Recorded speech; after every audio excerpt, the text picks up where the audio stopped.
right. Today we're talking about immediate use steam sterilization. These sheets look familiar to you? They should, hopefully. These are our sheets. I just went back 1 week. 1 week to look at the sheets we've done. And today we're going to talk about the good, the bad, and the ugly. And I have to say, the majority of them are good. Just one. The majority of them are good, to give you that. But we're going to look at some of the bad ones, how we can fix it, and the ugly ones, and then share with you a process change. All right. This one's perfect. This is what the autoclave record we would like to see every day. If it had no IUSS's on here, that would be perfect. Truly, just a Bowie-Dick test in the morning and a biological test. Do we know what the Bowie-Dick test is? It's the one you do in the morning. It's got all the leaves. Yes. It's packed in a whole bunch of papers, and so it makes sure that all the air is pulled from the autoclave. I'll show you what that looks like here in a minute. And it's This because is- we do pre-vac, correct? Yes, just for pre-vac. And then biological has to be run every morning as well. Here, he's filled out every box. This needs to be yes, no, the cycle count. Only thing we don't have is a room number, but it's test, so we don't need that. Here's a strip, and it's initialed.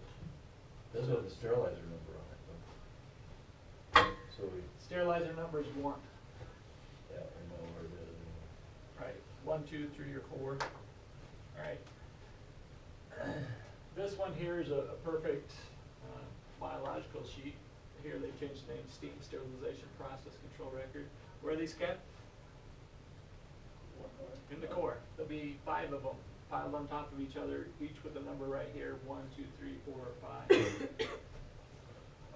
Again, we'll have the Bowie-Dick test on here, and I'll show you what that looks like here next. And a biological, the biological will have the control will always be in, well, I should say always, but more than often it's going to be in the well 6.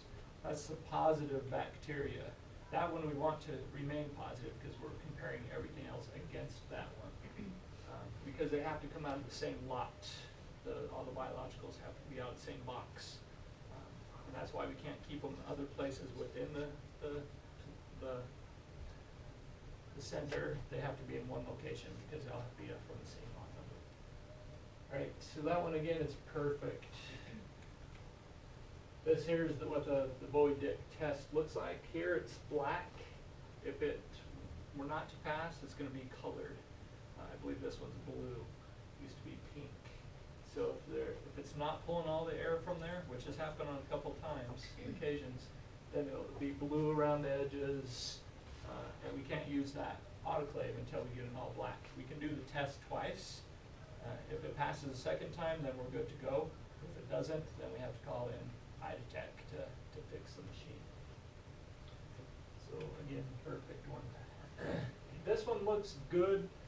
Maybe not the route we would typically look, but so we ran an I-miner set. Well, halfway through it, they found that they were missing a piece that needed to be in the set still. So, so stop it, Amy. All right, so she reran the set. And here she just put a dash and 351 for the second cycle count. I was gonna let it go, but everyone else thought. No, I was Okay. too. I like that. Like Brad didn't hear it. What in the heck, what's going on around here anyway? Okay, so what we don't see here, this is also good, is Eleanor, she was the one that took it out here. She also signed the strips on here. So this is a good set. We did the biological, and it all looks good. Alright. Now we start the bad. Tell me what looks bad on this one. This is the autoclave record. This is the biological record. No patient sticker? Okay. Nothing's labeled. Nothing labeled. Okay. I think that's my next one right here. We did a biological for blue harmonic scalpel handpiece, but there was nothing labeled at all. No sticker, Nothing. Oh. And so, Joint Commission, where they look at that, we would get dinged for that, so please make sure it's accurate. We have 2 signatures on the strip, but nothing in the autoclave was run. All right, another one, what's wrong with this one? Again, these are just a few days ago, this one on 6th February.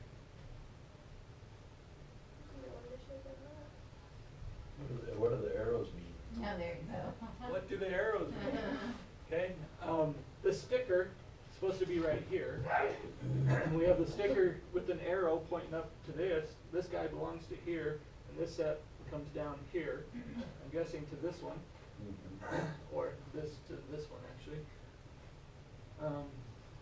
But you can see how a surveyor might look at that and go, that doesn't work. Okay, it needs to work. It needs to line up. Here we have the room it's for in one of the rooms, but not the other. And The stickers don't fit. the stickers don't fit. They have this barcode that kind of makes it much bigger. What you can do, if the sticker was here, this next sticker you can just place right over the top of this barcode, Okay. which makes it fit right in this next one. Next one I circled here. What's wrong with this? Where it's at? You can guess real quick. It's positive? It's negative, Negative. which is where it's supposed to be, but it's in the 30 minute. 30 minutes for gravity, which we don't do anymore. Pre-vac is 1 hour, so it should be right here. We're debating whether to take away that 30 minute or not, but we could have a gravity cycle come up, so we need to keep it there. All right, next one. No initials on the physical strip. Okay, this has to be done. Any questions? Okay. He wanted to be part of my presentation, so I said he could. Okay. The ugly. Why is this one ugly? No initials on the strip, Okay. no initials taking the stuff out. There's not one that's All right, this one took some investigative work.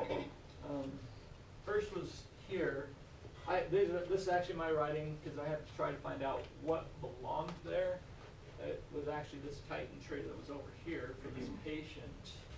But if we start up here with this first patient, we have these TCS or TLS cervical instruments, and that does line up here as well. So we have this one correct. Then the next patient, we have a not used. So if it wasn't used, it really doesn't need to be on here, but it's okay if it is. That's just fine if it is. And so we have that one as well. Well, then we have another one over here, the same patient with nothing over here. So something was run for this patient, but we have no idea what it was. The next one down, when I talked to Andrew, he goes, well, I put a tray in for the nurse, but I have no idea what it was. And the nurse wasn't around when he put the tray in, so he had nobody to ask. And then he gets about doing his everyday stuff, so. So, And then when somebody took it out, they didn't initial. The cycle count's correct. So Yes. it's funny that there would be one that got snuck in between. So before we forget, what I'd like to bring up as far as the orderly, I think one thing we identified this morning was, we need some more training on our autoplay process, which button to push and which cycle we need to use. So we're gonna do that, but then we're gonna take the orderly out of the picture, where the orderly is not their responsibility to put your instruments into the autoclave, because the nurse and the tech knows what they are, and because it's a legal document, we need to make sure that that legal document is written properly. So we're gonna take the orderly out of that. We need to get everybody up to speed though on how to run an autoclave before we can move forward with that, so that it's, at So- least it's done. Out of you 5, is there anybody doesn't know how to use autoclave, or which selection to choose? Put on pre-back 10-3. That's the safest one. If you pick that 10-3 or 10-4, you'd And be it's- good for everything. This is the one that comes up, right? I mean, There's 10-1 pulls up. I think there's like 3 of them. I don't know why. On the number 2 or number 1 autoclave, there's 10-1. It's a little bit shorter dry time, 1 minute dry time as opposed to 4 minute dry time. So you would just pick the higher one if you had instruments that were cannulated, or a tray. You had multiple instruments, 10-4. But if you want to pick that for everything, that would be I fine. thought that's what we were kind of doing. That's just fine if you want to. And biological with everyone as well. So as far as pulling the orderly out, they'll just be pulled out of the autoclave portion. Right. They'll still send stuff downstairs and bring it back from the rerun. But they'll bring it back to Greg and they'll say, here's your tray, whether in your room or on your case cart. So now it's your responsibility to make sure that gets run, or your tech. Will they do the stuff in the core for us, like run the biological and fill out paperwork in there? Or? They can do. You can ask them to bring it to, well, that's where. There's so many fingers in the thing, that's why things get screwed up probably, but Yeah. if you ask the, nurse to do it, it's probably, it just creates a little more longer. As long as the communication is well done, so he knows exactly what he needs to be putting in there, that's what it all comes down to, right? It's the communication portion of it's what's getting missed.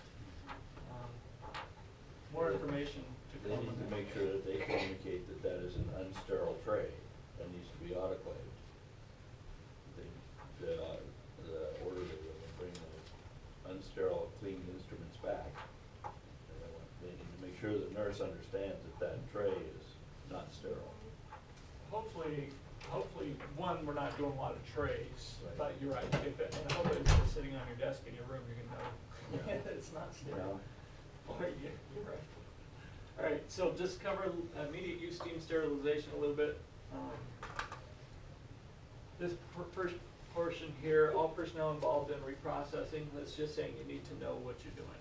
And we understand that. We understand from this morning's meeting, maybe we need some more work to be done there as well.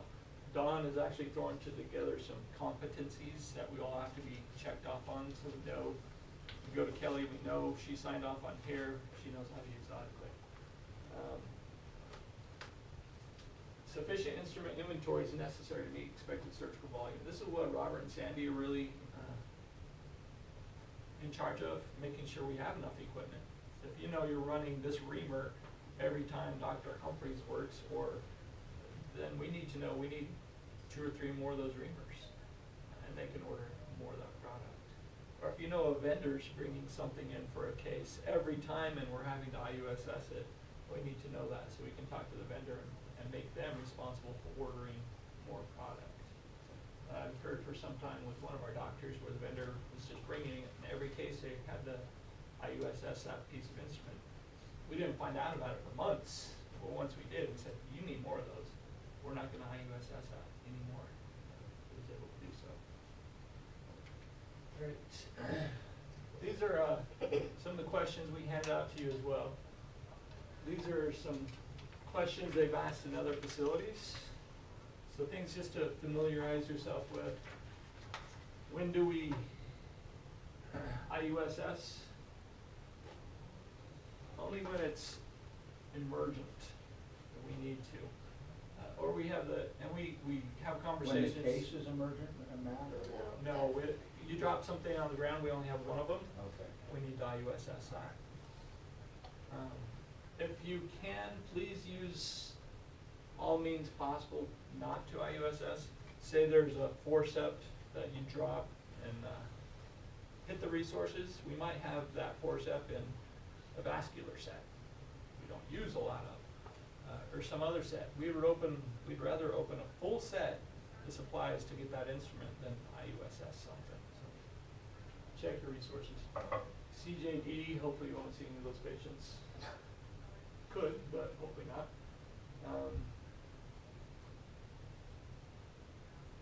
Single-use devices, we're not going to IUSS. Instruments first cleaned, disinfected following the manufacturer's IFU. What does the IFU stand for? Instructions for use. Very good, Amanda. You get an extra cookie. What was that, Amanda? Instructions for use, Greg? Every product we use, and there are no instruments in here, but every single instrument we have has an instruction for use. This is something the CS downstairs is really having problems with now, because they're really trying to find exactly what the instruction for use is for every product. And it might be, this hammer says it's supposed to be gravity, and everything else in here says it can be pre-backed. So what do you do now? Because it's all in one set. So but it says it needs to be gravity. So even though in our minds pre-back would cover that as well, because the IFU says gravity, that's what they have to do. And so there's a lot of work going on with that downstairs. Physical monitors documented. What's a physical monitor? We saw a couple. Strips. The strips tell you exactly what the autoclave's doing. It's in the dry cycle, it's in the cooking cycle, it's in the build-up cycle, whatever it's called. All three of those cycles I just mentioned aren't on the strip, but you know what I'm saying. So you need to initial that strip. So, did Matt tell you that these is what he's showing Yes. you right now? Okay, good. So the Just physical making sure. monitor is that strip. We need to make sure it's documented. Evidence sterilizer is maintained. I'll worry about that as far as IVTech that come and do their PMs there every so often. Rigid container consistent with manufacturer's IFU. What are our rigid containers? Gemini. The pans? Pans. The Is it in your pans that office? a lot of us don't like? Yes. Thank you, Brad. Thanks. So grab one. We'll review that again. Truly, we should be using those for every IUSS. All right, CI labeled for cycle Turn by over the room 7, manufacturer. please. Turn over I room should 7. grab one of those. Do you know what the CI is? CI. It's a chemical indicator. That's the little strips we put in to make sure it gets comes up to heat. CI outside each container or package, that would be our tape. We want to make sure that's changing on the packaging, unless you can see the strip inside the package. Ours are a class 5 CI, biological labeled for cycle Say that by again, manufacturer. what? The BI No, class 4, 5, or 6. in each container. That's our chemical indicators that we have here are class 1. In there, Matthew. All right. All monitoring test results by trained personnel. We'll make sure you get passed off on that. Instruments aseptically transported and cooled. So those trays are the really only way we can transport something. Say we autoclave it in my room 2, but we need it in room 10. We can take it, once we put that lid on it and close the thing, we can transport that down the hall and then open it in the room. But the same applies if we autoclave it over there and need it for 2, right? Yes. You're not even. Yeah, just put the lid on, close it, and pull it into room 2. And that comes from CMS, Joint Commission, that we need those trays. All right. Used to be all you needed was a sterile towel. I know. So here's the process we used to do, and some of us are still doing. You have this little open tray, and you had these handles. I took away all the handles, 2 years ago, so we weren't using those. Somehow the trays kind of filtered back in. We shouldn't be using the open trays at all. We shouldn't be sending our scrub tech to the autoclave to get something out. They're sterile, they need to stay in that sterile room, not crossing that boundary. Here, this is one of the acceptable trays, which we do have 2 of those, but we're missing the basket on the inside. But we do have the rigid metal trays that everybody loves. Best way to transport something from here, so you're going to room 2 or room 10, not to grab it, thing's hot. Slide it onto a table, flat table, and then wheel it in the room. We have a table we bought specifically for that. It wheels right up to the autoclave, and you can pull the tray out onto it. nobody uses it, so. But you could also use a prep stand Didn't know without we had the that. rails around it. That would work as well.